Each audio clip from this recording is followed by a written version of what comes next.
You've heard a lot about the seemingly unending and unsolvable Israeli-Palestinian conflict. For generations, it's meant a daily reality of violence and turmoil in the region. Peace talks have ended in repeated stalemates, and truces have been short-lived. But in the shadow of these political standoffs, there's another story emerging that's getting very little attention. Both Palestinian and Israeli civilians are turning to nonviolent resistance to find solutions. Their plight is now being documented by an award-winning Brazilian documentary filmmaker. She says the world needs to pay more attention to the nonviolence that's unfolding in conflict zones. Julia Bacha is the creative director of the nonprofit Just Vision. That's an organization dedicated to raising awareness about the nonviolent resistance movements. The goal is to change the Israeli-Palestinian narrative. Her critically acclaimed documentary, Victories, was the winner of more than 18 major international prizes, and her documentary short, My Neighborhood, earned her a Peabody Award in 2013. Julia Bacha is coming on the broadcast with us now. Welcome to Full Frame. Why is this narrative being ignored? I mean, your stuff is so powerful, and we'll get to that in just a minute, but why is this story, it just seems to be off the radar for so many media institutions? I think there are a couple of different causes. I think there is a financial, case here where there is less and less money for investigative journalism, and when reporters and correspondents can spend significant amount of time in a particular community, it becomes hard to follow a story from beginning to the end. So, for example, the story of Budrus took place over many years. And because of our relationships with activists on the ground, because Just Vision as an organization has a base in East Jerusalem with producers locally based there, we can follow that story on the long term, whereas correspondents are sort of constantly trying to respond to what's considered the breaking news, which generally tends to be focused on violent events. And the non-violent, the civil disobedience efforts, they're less glamorous and they're harder to sometimes capture in a single picture, which is what our 24 hours news cycle requires. A simple story, one bite, one picture, and then move on to the next one. And I think that there's this financial, there's also, I think, an ongoing tendency to try to narrate the conflict as one simply between Israelis versus Palestinians, and they're treated as if they are equal warring parties. And there isn't an analysis of, one, the power dynamic there, where Israel being a country that is occupying a Palestinian population, and second, the fact that each of these societies are not monolithic. In Israeli society, there are many Israelis who are participating and supporting Palestinians in nonviolent resistance efforts. And in Palestinian society, there are people who believe in different methods and different strategies to achieving their freedom. And when we really focus on very simplistic narratives of what Israelis are and what Palestinians are, we really do a disservice to the possibility of looking creatively at solutions that are happening on the ground, but they're just not being reported on. You talk about this simplistic narrative. Your narrative is much more nuanced, much more complex. And I want to just start kind of showing some of the clips so our audience gets a sense of it. This clip comes from My Neighborhood. Let's roll it, and then let's talk a little bit about it after. أنا إلي عايشة بالبيت هذا من 1956، يعني حوالي 54 سنة. كنا ساكنين في حيفا، وفي 48 تعرف صار الحرب تبع سنة 48.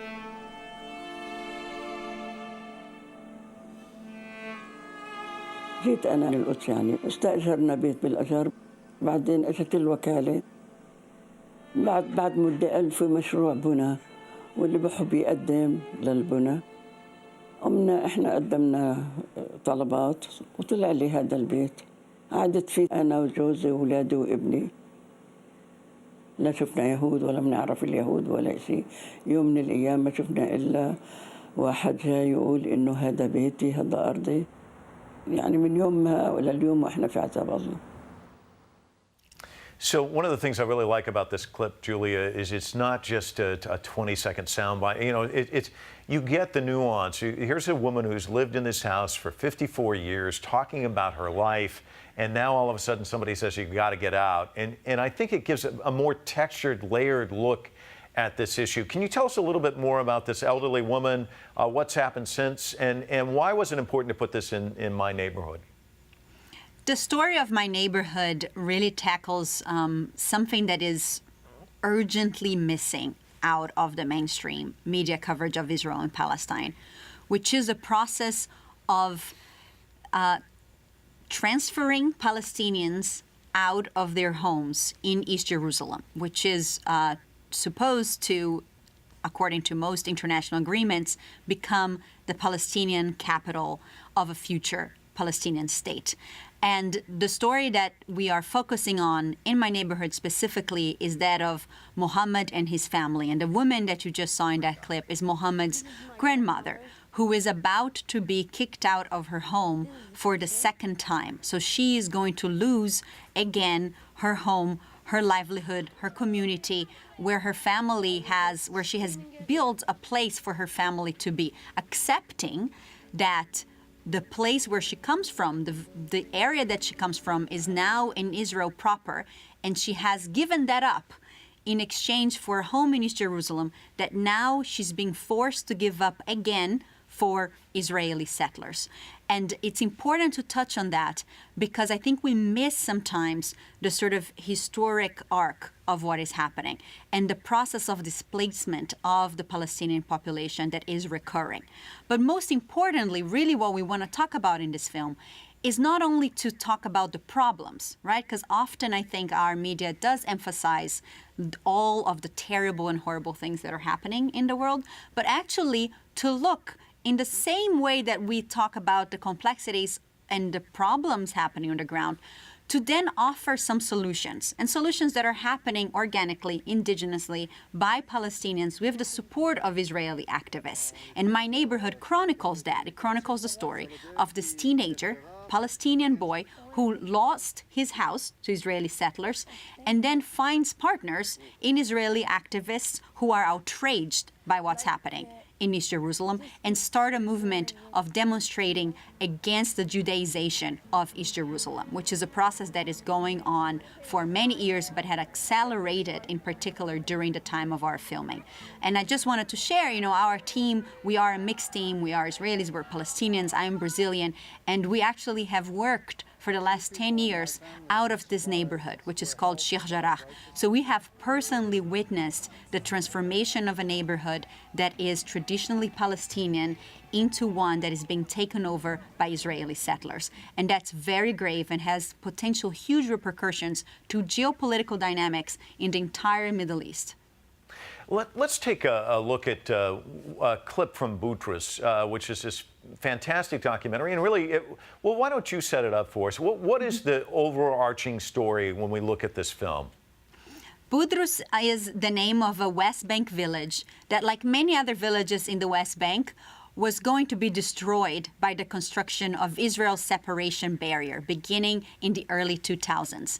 Unlike most of the other villages, the leaders in Boutros actually decided to organize a civil resistance campaign using classic methods like putting their bodies in front of the bulldozers to prevent the uprooting of olive trees for the construction of this barrier. What was unique about what started happening in that village is that they united all Palestinian political factions. So you had Hamas and Fatah working side by side together on a nonviolent movement. Women took the front lines through the leadership of a 15-year-old girl called Iltizam. And remarkably, Israeli activists, hundreds of them, crossed the Green Line for the first time and decided to stand side by side with Palestinians because they believed that the struggle for justice for Palestinians passes through and is part and parcel of their own freedom and independence as Israelis. And so you really build, it was a community that really built, I think, a microcosm and a model for what could be possible on a grander scale. Let's take a look at a clip which shows the Israelis joining in, and then I want to talk to you about that after.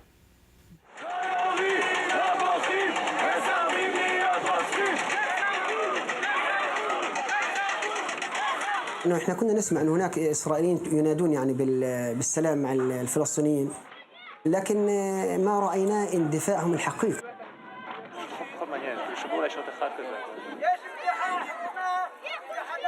إن أنا أرى الإسرائيلي حقيقة يعني ويدافع عني ويحاول أن يحميني يعني من جنود الاحتلال.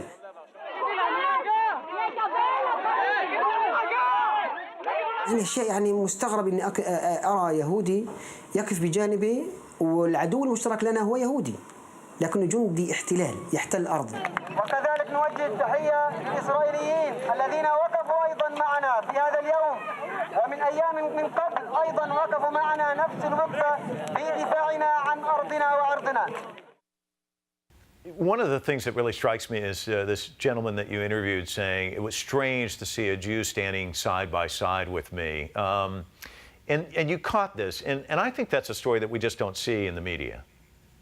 Yes, I think that, this moment, right, where a member of Hamas is acknowledging the transformation that he underwent personally by witnessing Israelis, Jewish Israelis, who are willing to sacrifice and take personal risks for the sake of justice in the region. When you see that message and we don't actually see it covered on the media, what is the impact that has? It has an impact of reinforcing stereotypes about who members of Hamas are in the region, about who Israeli Jews are in the region, right? And those stereotypes have different consequences, be it for the American or the European and Israeli audiences on one side, or Arab world and the Muslim world on the other. When we don't actually show role models of people who are understanding how their futures are dependent on each other and are acting and thinking creatively and constructively about how can we resist together? How can we build a future that actually is rights respecting, that there is freedom for all, where there is true equality?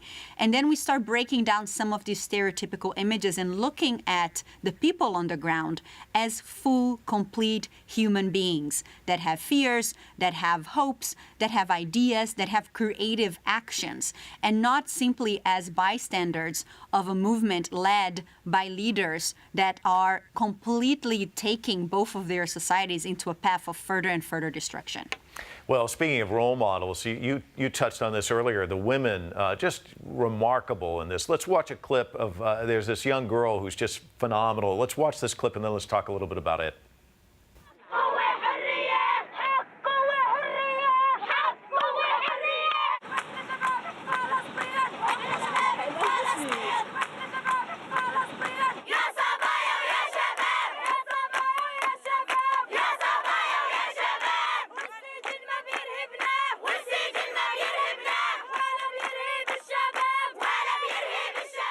We saw the men trying to push the soldiers and everything, and none of them could do that.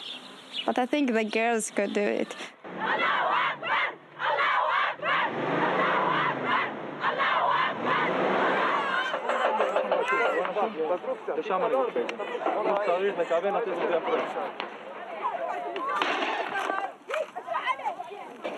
Tempo, tempo! No, no, no! It's our land, not your land! Allahu Akbar! Allahu Akbar! Good shot!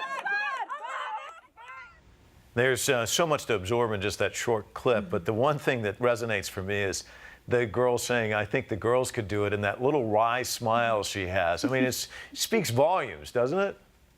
They were extraordinary. The girls and the women in the village of Budrus and in several other villages across the West Bank who have been using the same methods of the village of Budrus of resisting against settlement expansion, against the building of the separation barrier. They are true heroes, and they are largely invisible, right? When we think about the stereotypical images that mainstream media in the West portrays when they talk about Muslim women, Palestinian women, Arab women, it's very rare that you see images like the ones we just saw today. And in fact, they're happening every day on the ground. It's just a question of where do we look? It's just a question of what is the stories that we want to be telling today. And for us at Just Vision, the stories that really matter right now are the stories of people who are taking their future in their own hands, who are not waiting anymore for the leaders to chart the way. And there are plenty of those if we choose to look at it. What's the impact? I mean, what have you witnessed when it comes to nonviolence in the region?